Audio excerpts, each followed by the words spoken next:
Hi, Fiona and Fred. I'd like to welcome you along to the mediation meeting today. I think it's a really positive sign that you both agreed to come along and have a chat about the issues between the two of you. I've met with you both individually, as you know, so I've got a fair idea of what you're feeling about the situation. We've discussed the fact that whatever we say in this room will remain confidential between us unless and only what we agree to take forward, if we reach an agreement, will be shown to HR.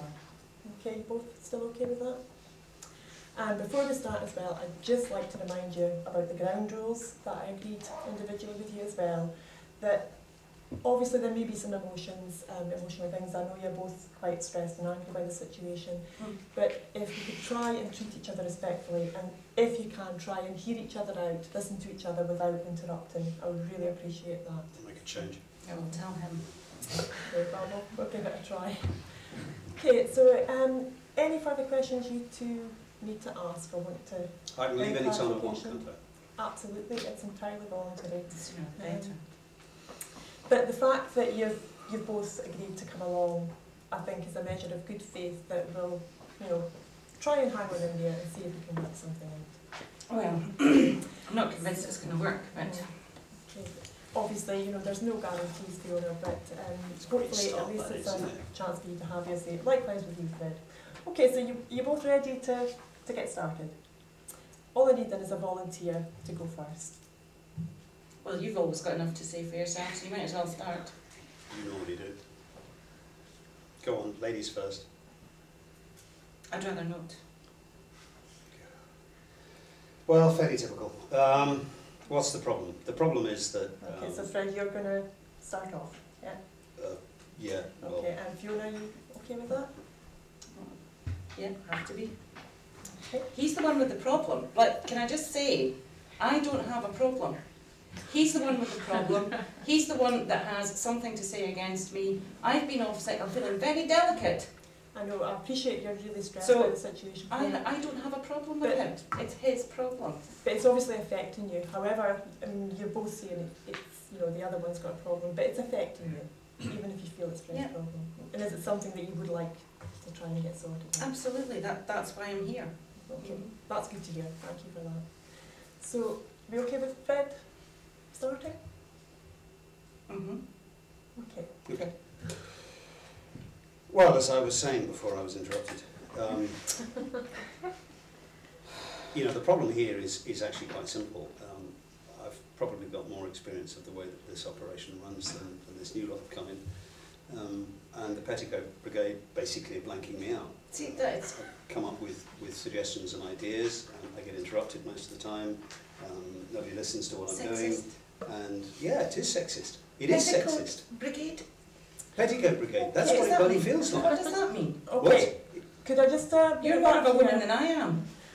Fiona, Fred, if I could just remind you about the ground rules and the kind of name callings, maybe not useful. I appreciate that you're both very stressed and obviously quite angry about the situation, Fred. That's coming across. Okay, it just doesn't help when my particular orientation gets waved around like that. Not exactly very helpful at this stage. Petticoat Brigade? Well, come on, you've got to admit it. Sure, we've done one. Okay, right, Fiona. Again, I think, there's obviously quite a few issues here who maybe need to get out in the open. I think some things are already out in the open.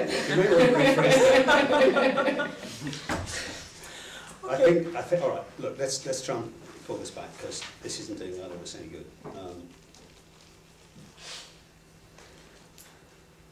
We ran what we thought was a really tight operation here.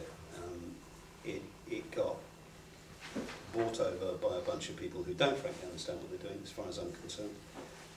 They don't recognise the skills that they've got. They kept me on, they fired most of my mates, and I still have to see them down the pub every day, so it doesn't exactly make life easy for me. I put forward ideas, nobody wants to listen. There's their way of doing it or no other way of doing it, and I'm beginning to wonder why the bloody hell they kept me on in the first place, frankly. It would probably be easier if well, there you are, you see. It'd be easier if I'd taken the money and gone, but no, I was asked to stay, so I thought, okay, that's good faith, I'll stay, that's not a problem. But since then, you know, almost everything I've done, everything I've tried to do has been blanked, and I know, you know, we don't get on. I don't care, frankly. Don't have to like the people I work with, as long as I can get on with them. But I even tried to get out of this department. I went for a job in another department and asked Fiona for a reference, and she only agreed on the basis that it was done in confidence. Well, you know, there wasn't a hell of a lot of trust between us in the first place, but that's great, isn't it?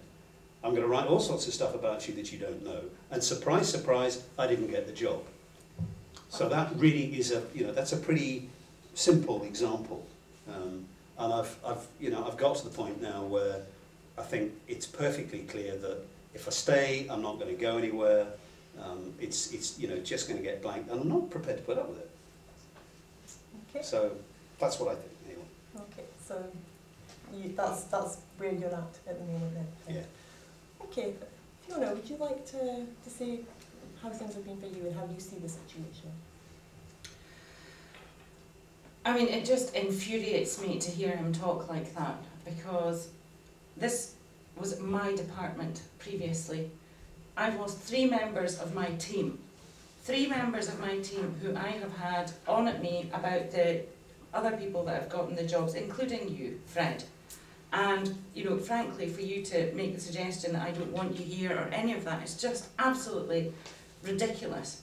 You are the one that asserts your views over everybody else. I have people in the team coming to me saying that you have a distinct superiority complex, you have a problem with the women that you work with, and you're making huge assumptions about what I wrote in your reference. I want you out of this team more than anybody. Don't you think that I would have assisted that process in any way I possibly could have? If you failed on the interview, it's because you're not up to the job, not because of anything that I wrote about you.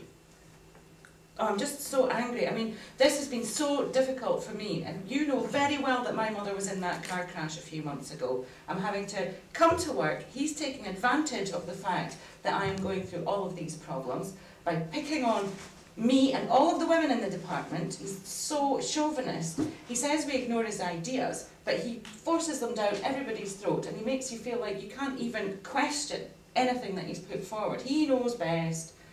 I've just had enough. I can't cope.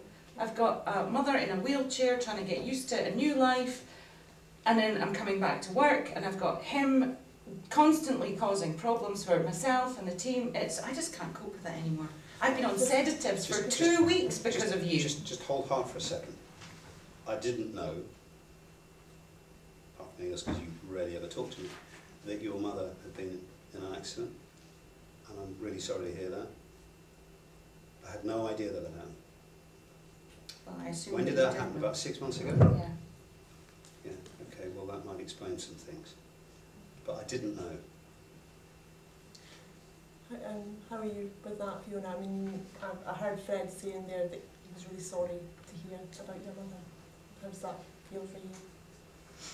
Well, obviously I'd assumed that you were using that point of weakness that I had as a way to attack me. So, yeah, it makes it a bit easier to consider the situation without that. Okay. And obviously that's, you know, you found this situation really stressful. Your mother as well. Well, it's difficult to retain a complete focus on what you're doing when you feel like you have stress coming from 2 different angles. Okay. Thank you both for being so honest. We've obviously got quite a lot of issues that you both have here. Already we're flagging up maybe some misunderstandings, things that you had assumed Fred knew that he didn't know. Have either of you, is there anything that you want to pick up on that you heard the other say? Maybe you asked for clarification, anything that surprised you? I'm surprised that my requirement for confidentiality would immediately make him assume that I said anything bad about him. I mean, constantly in the department, you know, I have all these complaints about you. You don't hear it. I'm having to defend you. And you're your own worst enemy, because sometimes you actually have a valid point to make, but because of the aggressive way that you put it forward, people aren't listening to you. But you've never told me that before. Well, I'm telling you now. yeah, well, it's a bit bloody late, isn't it?